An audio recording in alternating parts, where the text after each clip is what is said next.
ہمارے ملک میں فرقہ واریت اتنی بڑھ گئی ہے کہ ہر گروہ کو لگتا ہے کہ وہ حقیقی مسلمان ہیں اور باقی سب کافر ہیں، اور شیعہ سنی کی لڑائی اور بحث تو ہمیشہ سے چلی آ رہی ہے۔ کچھ لوگ اتنے جذباتی ہو جاتے ہیں کہ مر مٹنے کو تیار ہو جاتے ہیں، اور کچھ مجھ جیسے ہوتے ہیں جو الگ گروہوں میں بھی اپنی مرضی اور فائدے کا کام لے لیتے ہیں۔ میرا تعلق سنی خاندان سے تھا، مگر ہمارا گھرانہ بہت زیادہ مذہبی نہ تھا۔ ہم کبھی شیعہ سنی کی بحث میں نہیں پڑتے تھے، نہ ہم اتنا زیادہ کسی بھی فرقے کے بارے میں جانتے تھے جتنا میں نے اپنے گھر والوں کو جانا تھا۔ ہم کسی فرقے سے نہیں تھے۔ ہمارا گھرانہ ایسا تھا جو دنیا میں صرف کمانے کھانے کے لیے آتے ہیں اور اپنے کام سے کام رکھتے ہیں۔ نماز پڑھنے کے لیے بھی ہمیں جو مسجد مل جاتی ہے وہیں نماز پڑھ لیتے ہیں۔ مگر ہماری عورتیں سختی سے پردہ کرنے کی پابند تھیں۔ وہ بلا ضرورت گھر سے باہر نہیں نکلتی تھیں، اور ہم لڑکوں کی زندگی اپنی مرضی سے گزر رہی تھی۔ میرے بھائیوں کا علم اور کڑے وغیرہ بنانے کا کافی اچھا کاروبار چلتا تھا، اور محرم میں تو ہماری کمائی بڑھ جایا کرتی تھی۔ جب ہم نے یہ کاروبار شروع کیا تو بہت سے جاننے والوں کو لگا کہ شاید ہم شیعہ ہیں، مگر ایسا بالکل نہیں تھا۔ ہمیں صرف اپنے کاروبار اور اپنی کمائی سے غرض تھی، اور میرے بھائی یہ چیزیں بہت نفاست اور صفائی سے بناتے تھے، جس کی وجہ سے ہمارا کاروبار خوب چمک اٹھا تھا۔ میں بھی کچھ عرصہ پہلے گریجویشن کرنے کے بعد اپنے بھائیوں کے ساتھ یہی کام کرواتا تھا، اور 10 محرم آتے ہی میں پیسوں پر ماتم کرنے پہنچ جاتا تھا۔ میرے گھر والے اس سچائی سے ناواقف تھے، کیونکہ میں جانتا تھا وہ سب کسی فرقے سے نہیں جڑے تھے۔ اس کے باوجود مجھے مجالس میں پہنچ کر ماتم کرنے کی کوئی اجازت نہ دیتا، جبکہ میرا شمار ان رنگین لوگوں میں سے تھا جو کہیں کے نہیں ہوتے ہیں۔ میں بھی صرف پیسے کا تھا۔ میں نہیں جانتا تھا میرا یہی لالچ میری زندگی برباد کر دے گا، اور میرے ساتھ ایسا واقعہ پیش آئے گا کہ میں ساری عمر اس تاریخ اور اس دن کو بھول نہیں پاؤں گا۔ اس بار بھی میں 10 محرم کے آنے کی تیاریاں کرنے لگا اور کالا لباس بھی تیار کروا لیا۔ 10 محرم کے روز ایک شیعہ دوست کے ساتھ مطلوبہ جگہ پر پہنچا تو ہمیشہ کی طرح سیاہ لباس پہنے مرد اور عورتوں کا رش لگا ہوا تھا۔ میں سارا دن ان کے درمیان گھومتا رہا تھا، اور جب میں اور میرا دوست شام غریبہ میں پہنچے تو وہاں حسب معمول ہر جگہ دیے جلائے جا رہے تھے۔ جانے کیوں ایسے ماحول میں آ کر مجھے الجھن سی ہو جاتی تھی، کیونکہ میں نے شام غریبہ کے بارے میں لوگوں سے بہت الٹی سیدھی کہانیاں سن رکھی تھی، مگر حقیقت میں بالکل نہیں جانتا تھا کہ ان باتوں میں کتنی سچائی ہے۔ میں اپنے دوست کے ساتھ ایک جگہ بیٹھ گیا اور لوگوں کو دیکھنے لگا۔ میرا دوست اسی وقت پانی پینے کے بہانے وہاں سے کھسک گیا تھا، اور میں جانتا تھا وہ مجلس سننے کے لیے سب سے آگے جا کر بیٹھنے کی کوشش کرنے گیا ہوگا۔ میں سب سے الگ تھلگ بیٹھا ہوا تھا، کیونکہ میں ان کاموں میں دلچسپی نہیں رکھتا تھا۔ میں اپنے کام سے کام رکھنے والا انسان تھا، اور اس وقت بھی وہاں سکون سے بیٹھا ہوا تھا۔ مجلس کے لیے وہاں ذاکر پہنچا تو سب سیدھے ہو کر بیٹھ گئے۔ میں اب بھی یہاں وہاں دیکھ رہا تھا، مگر وہاں موجود سب لوگ دل و جان سے ذاکر کی جانب متوجہ ہو چکے تھے، اور کسی کو کوئی ہوش نہیں تھا۔ میرے موبائل پر اچانک کال آنے لگی۔ میں نے موبائل سائلنٹ کیا ہوا تھا، مگر وائبریشن ہونے کی وجہ سے میں چونک گیا تھا۔ میں نے نمبر دیکھا تو میرے ساتھ آئے اسی دوست کی کال تھی۔ میں ارد گرد دیکھنے لگا۔ یہاں آنے کے بعد میرے دوست کو مجھے کال کرنے کی کیا ضرورت پیش آئی تھی؟ میں جلدی سے اٹھ کر اس جگہ سے نکلا اور کال اٹینڈ کی۔ میرا دوست سرگوشی سے کچھ بول رہا تھا، لیکن اس کے پیچھے سے آتی مجلس اور رونے کی آوازوں کی وجہ سے میں کچھ سن نہ پایا تھا۔ میں اسے اونچا بولنے کا بول رہا تھا، لیکن اچانک کال بند ہو گئی۔ ابھی میں اسے کال ملانے کا سوچ ہی رہا تھا کہ میرے پاس 10 عورتیں آئی۔ میں جس جگہ موجود تھا وہاں اندھیرا چھایا ہوا تھا، جس کی وجہ سے میں انہیں پہچان نہیں پا رہا تھا، مگر وہ میرے قریب پہنچی تو ان میں سے ایک عورت سرگوشی میں مجھے اپنے ساتھ چلنے کا بولنے لگی۔ میں اس کی بات پر حیران ہوا۔ میں نے اسے کہا میں انہیں نہیں جانتا، وہ کون ہے؟ شاید انہیں مجھ پر اپنے کسی جاننے والے کا گمان ہوا تھا، مگر میرے بولنے اور سوال کرنے پر بھی وہ مجھے اپنے ساتھ لے جانے پر بضد رہے۔ مجھے لگا وہ شاید پریشان ہیں اور راستہ بھٹک گئی ہیں۔ میں ان کے ساتھ چل پڑا، اور وہی میری سب سے بڑی غلطی تھی۔ میں ان عورتوں سے ہمدردی کے چکر میں ان کے ساتھ چل پڑا، اور جب ہم اندر پہنچے تو میں ان سے معذرت کر کے وہاں سے نکلنے لگا تاکہ اپنے دوست کو کال کر سکوں۔ مجھے اس کی فکر ہونے لگی تھی کہ وہ نہ جانے کیوں مجھے کال کر رہا تھا۔ مجھے وہاں سے جاتا دیکھ کر اچانک ان عورتوں نے مجھے دبوچ لیا۔ میں گھبرا کر انہیں دیکھنے لگا، اور اس کے بعد جو کچھ ہوا وہ میرے ہوش اڑا کر رکھ گیا تھا۔ میں پھٹی پھٹی آنکھوں سے ارد گرد دیکھ رہا تھا، اور جب میری آنکھ کھلی تو میں ہاسپٹل کے بیڈ پر پڑا ہوا تھا۔ میرے جسم پر چوٹوں کے نشانات تھے اور مجھے مرہم پٹی کی گئی تھی۔ میں نے سر جھٹک کر سب یاد کرنے کی کوشش کی تو میرا وجود درد سے ساکن ہونے لگا تھا۔ میری حالت اتنی خراب تھی کہ حرکت کرنے سے بھی میں درد سے بحال ہو گیا تھا۔ میں نے اپنے آس پاس دیکھا تو ہسپتال کے اس وارڈ میں ہلچل مچی ہوئی تھی۔ نرسیں زخمی افراد کو مرہم پٹی کر رہی تھیں اور ڈاکٹر سب کا معائنہ کرنے میں مصروف تھے۔ یہ سب دیکھ کر میرا دماغ بھی بیدار ہونے لگا تھا۔ مجھے ایک رات پہلے والی سب کارروائی یاد آنے لگی۔ ان عورتوں نے مجھے دبوچ کر روک لیا تھا اور تب اچانک ہی وہ عورتیں اس جگہ پر الگ الگ ہو کر پھیلنے لگی تھی۔ میں حیران سا ایک عورت کے ساتھ کھڑا یہ سب دیکھ رہا تھا۔ مجھے پکڑ کر کھڑی عورت نے اچانک سے ایک سرگوشی کی اور ایک چھوٹا سا کاغذ میری جیب میں ڈال کر مجھے چھوڑ دیا تھا۔ میں حیران ہو کر اس عورت کو دیکھنے لگا مگر اس نے مجھے جانے کا اشارہ دیا۔ میں بازو جھاڑتا اس عورت کی بات سوچتا وہاں سے آگے چل پڑا، مگر میں ابھی کچھ دور گیا تھا کہ اچانک ایک ساتھ ہر طرف سے دھماکے ہونے لگے تھے۔ میں اس عورت سے زیادہ دور نہیں گیا تھا، اسی لیے میرے وجود کو بھی اچھا خاصا جھٹکا سا لگا تھا اور میں اچھل کر ایک طرف گر گیا تھا۔ وہاں موجود لوگوں میں کھلبلی مچ گئی تھی۔ کچھ افراد زخمی ہو چکے تھے اور کچھ چیخ رہے تھے۔ میرے کان ان دھماکوں کی وجہ سے بالکل بند سے ہو گئے تھے اور میں پھٹی پھٹی نگاہوں سے سب کو دیکھتا بے ہوش ہو گیا تھا۔ اب بھی ہاسپٹل کا ماحول کچھ رات والا ہی تھا۔ پٹیوں میں جکڑے زخمی لوگ درد سے کراہ رہے تھے اور میں اپنے دوست کو تلاش کرنا چاہتا تھا مگر مجھ میں اتنی طاقت نہیں بچی تھی کہ میں اٹھ سکتا۔ سب زخمی افراد کے لواحقین ان کے ساتھ تھے اور ایک میں اکیلا پڑا ہوا تھا۔ مجھے اپنی تکلیف پر رونا آ رہا تھا۔ مجھے ایسا لگ رہا تھا جیسے اللہ تعالیٰ نے مجھے سزا دی ہے۔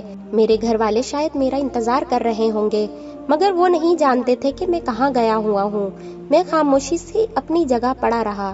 کچھ دیر بعد میرے گھر والے تو نہیں آئے مگر پولیس والے میرے سر پر پہنچ گئے۔ انہیں دیکھ کر میری جان نکل گئی تھی۔ ایک پولیس آفیسر نے میرے قریب اسٹول کھینچ کر بیٹھتے ہوئے میرا جائزہ لیا اور بولا کہ یہاں زخموں سے چور پڑے خود کو غازی سمجھ رہے ہو جبکہ تمہاری ساتھی عورتیں شہید ہو چکی ہیں۔ پولیس والے کا طنزیہ جملہ سن کر میں پریشان ہو گیا اور اپنی لڑکھڑاتی زبان میں بولا کہ ان کی بات کا مطلب میں نہیں سمجھ پایا۔ وہ کون سی عورتوں کی بات کر رہے ہیں؟ میری سمجھ پر وہ پولیس والے بولے کہ دیکھو اتنا جسمانی اور جانی نقصان کر کے بھی میں کیسے انجان بن رہا ہوں اور معصوم بن رہا ہوں۔ پھر اچانک وہ پولیس آفیسر بولا کہ کل رات تم لوگوں کی وجہ سے سینکڑوں لوگ زخمی ہوئے ہیں اور 15 لوگ اس وقت تک مر چکے ہیں۔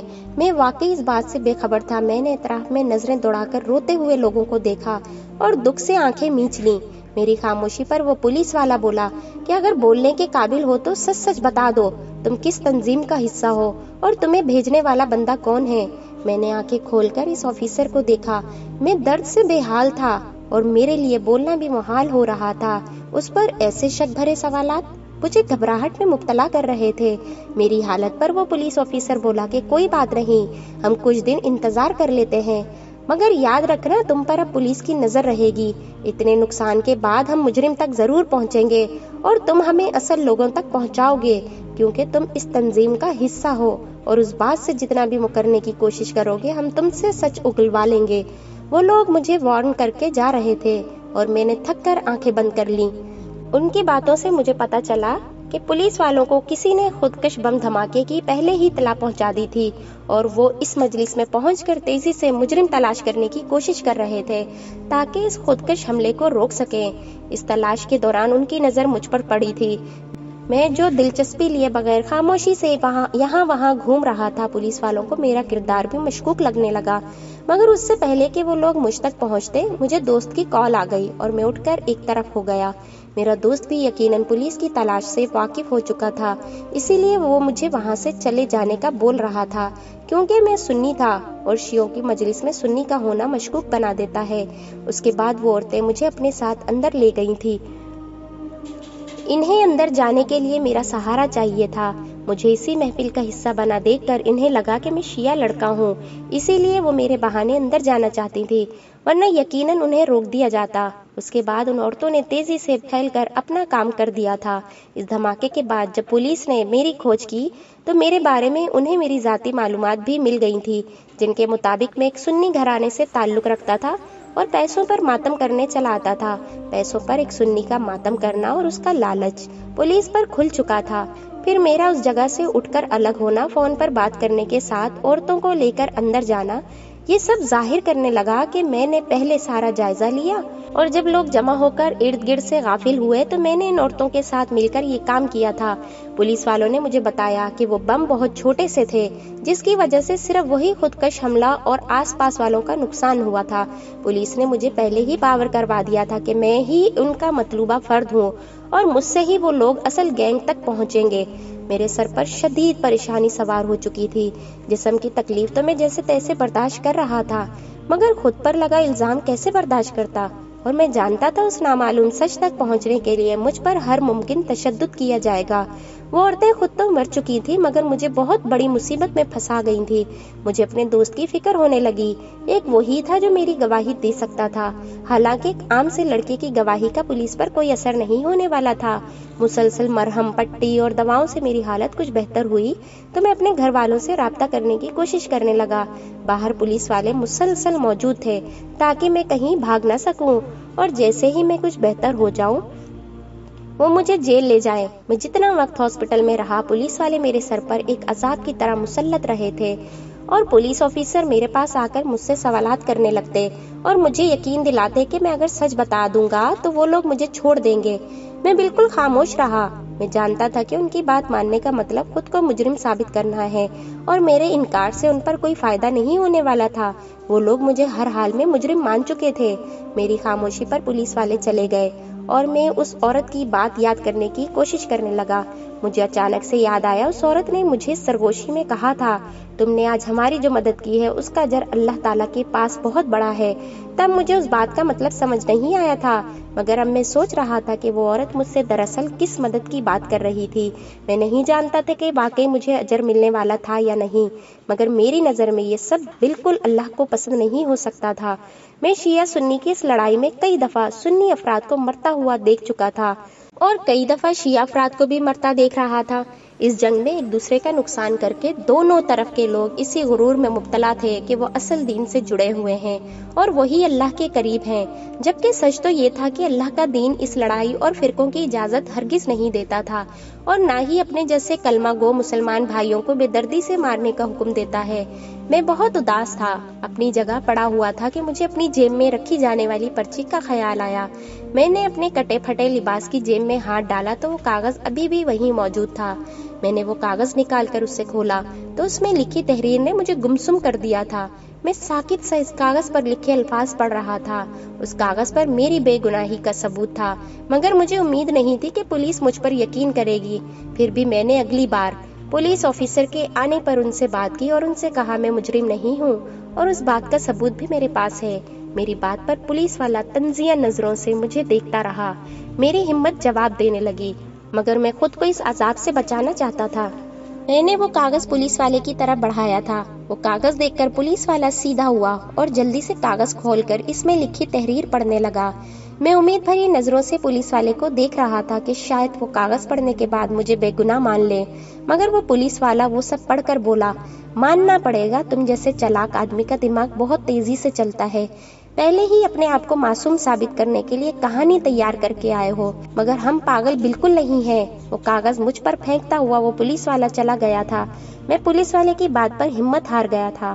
وہ لوگ مجھے بے قصور ماننے کو تیار نہیں تھے اور جانتے تھے کہ اگر مجھے بے گناہ ثابت کیا گیا تو انہیں ان خودکش حملہ آور عورتوں کے گروہ کو ڈھونڈنا ہوگا، جو کہ بہت مشکل کام تھا۔ یہ ہمارے معاشرے کا نہایت دردناک المیہ ہے۔ ہمارے محافظ ہماری پولیس میں گنے چنے افراد اپنے پیشے سے ایماندار تھے، ورنہ باقی سب ایسے ہی تھے لاپرواہ اور بے حس، جو مجھ جیسے بے گناہ لڑکوں کو سزا دے کر اپنی ذمہ داری سے جان چھڑوا لیتے ہیں۔ میں نے کوئی راستہ نہ پا کر خاموشی سے اس وارڈ میں موجود ایک نرس سے التجا کی کہ وہ ایک بار مجھے گھر والوں سے بات کروا دے۔ اس نرس کو مجھ پر ترس آ گیا اور اس نے رازداری سے مجھے اپنا موبائل پکڑا دیا۔ میں نے جلدی سے اپنے گھر کا نمبر ملایا۔ میرے والد اور بھائی پاگلوں کی طرح مجھے ڈھونڈ رہے تھے۔ وہ مجھے تسلی دینے لگے۔ میں نے پولیس کا ذکر گول مول کر دیا تھا۔ میں یہ بات ان سے مل کر کرنا چاہتا تھا۔ چند گھنٹوں میں میرے گھر والے ہاسپٹل پہنچ گئے تھے۔ میری حالت دیکھ کر میرا باپ تڑپ اٹھا تھا۔ میں بے بس پڑا ہوا تھا۔ سرکاری ہاسپٹل کے وارڈ میں مجھے دیکھ کر میرے بھائیوں نے مجھے اچھے ہاسپٹل لے جانے کا سوچا، مگر میں وہاں سے کہیں نہیں جا سکتا تھا۔ میں نے اپنے باپ بھائیوں کو ساری بات بتا دی۔ اور انہیں بتایا کہ پولیس والے مجھے ٹھیک ہونے پر جیل لے جانے والے ہیں۔ میری بات سن کر میرے باپ مجھے ڈانٹنے لگا کہ میں چند پیسوں کے لالچ میں کیا کام کرتا رہا ہوں، اور اب پولیس والے بغیر تحقیق کیے سیدھا مجھ پر الزام لگا کر بری ہو گئے تھے۔ میں شرمندہ سا ان کی بات سن رہا تھا۔ اب مجھے احساس ہو رہا تھا میں غلط کر رہا تھا۔ وہ سب شیعہ افراد جن کا نقصان ہوا تھا وہ بہت غصے میں تھے، اور جب انہیں میرے بارے میں پتا چلا کہ میں سنی ہوں تو وہ بھی مجھے مجرم مان رہے تھے۔ ساری بات اسی فرقے کی تھی جو مسلمانوں نے اپنے درمیان پیدا کر دیا تھا۔ وہ سب اسی فرقے کی وجہ سے میرے بارے میں کچھ جاننے کی کوشش ہی نہیں کر رہے تھے۔ میں کچھ سنبھلا تو پولیس مجھے جیل لے گئی۔ میں نے اپنے باپ کو وہ کاغذ پکڑا دیا تھا۔ اس کاغذ میں اس عورت نے اس دھماکے کی وجہ بتا دی تھی۔ اس نے جو کچھ لکھا تھا اس کے مطابق مجھے یہی اندازہ ہوا کہ وہ 10 عورتیں آپس میں رشتہ دار تھیں۔ وہ ایک مذہبی گھرانے سے تعلق رکھتی تھیں۔ ان کے گھر کے مرد درس دیتے تھے اور دینی تعلیم دیتے تھے۔ کچھ عرصہ پہلے شیعہ افراد کی مجالس میں صحابہ کرام پر بولے جانے والے کچھ الٹے سیدھے الفاظ کی وجہ سے کچھ سنی افراد بھڑک اٹھے تھے، اور انہوں نے مل کر شیعوں کے خلاف ایک مہم تیار کی تھی۔ وہ ہر جگہ شیعوں کو برا بھلا کہتے تھے۔ ان کی ایسی باتوں نے شیعہ افراد کو بھڑکا دیا تھا۔ انہوں نے غصے میں ان سنی افراد کو پکڑ کر ان کا قتل کر دیا۔ ان کے شہید ہونے پر ان لوگوں کی عورتیں لاوارث ہو گئی تھی۔ ان کے دلوں میں شیعوں کے لیے نفرت کی آگ بھڑک گئی تھی۔ اب نہ جانے کون غلط تھا کون ٹھیک، یہ تو خدا جانتا ہے، مگر دونوں طرف ایک دوسرے کو مار کر سکون حاصل کیا جا رہا تھا۔ وہ عورتیں بھی خود کو شہید کرنے کا سوچ کر اس مجلس میں آ گئی تھی۔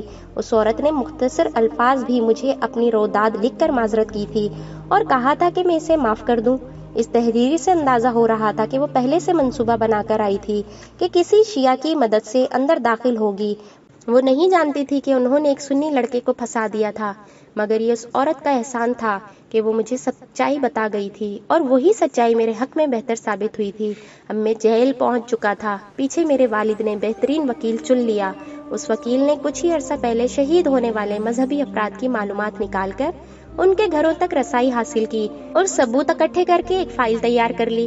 وہ عورتیں کسی تنظیم کا حصہ نہیں تھی، وہ ایک عام گھرانے سے تعلق رکھتی تھی۔ وہ لوگ عدالت پہنچے تو میرا دوست بھی ساتھ تھا۔ وہ بہت زخمی تھا مگر دوستی کی خاطر وہاں آ گیا۔ وہ مجھے بچپن سے بہت اچھے سے جانتا تھا۔ عدالت میں میرے حق میں ثبوت پیش کیے گئے کہ میرا ان عورتوں سے کوئی تعلق نہیں تھا۔ تب جا کر میں بے گناہ ثابت ہوا۔ عدالت نے مجھے باعزت بری کر دیا تھا۔ میں گھر آ گیا تھا مگر مجھے بہت اچھا سبق مل چکا تھا۔ یہ میرے ساتھ ایک ایسا واقعہ پیش آیا تھا جسے میں ساری زندگی بھلا نہیں سکوں گا۔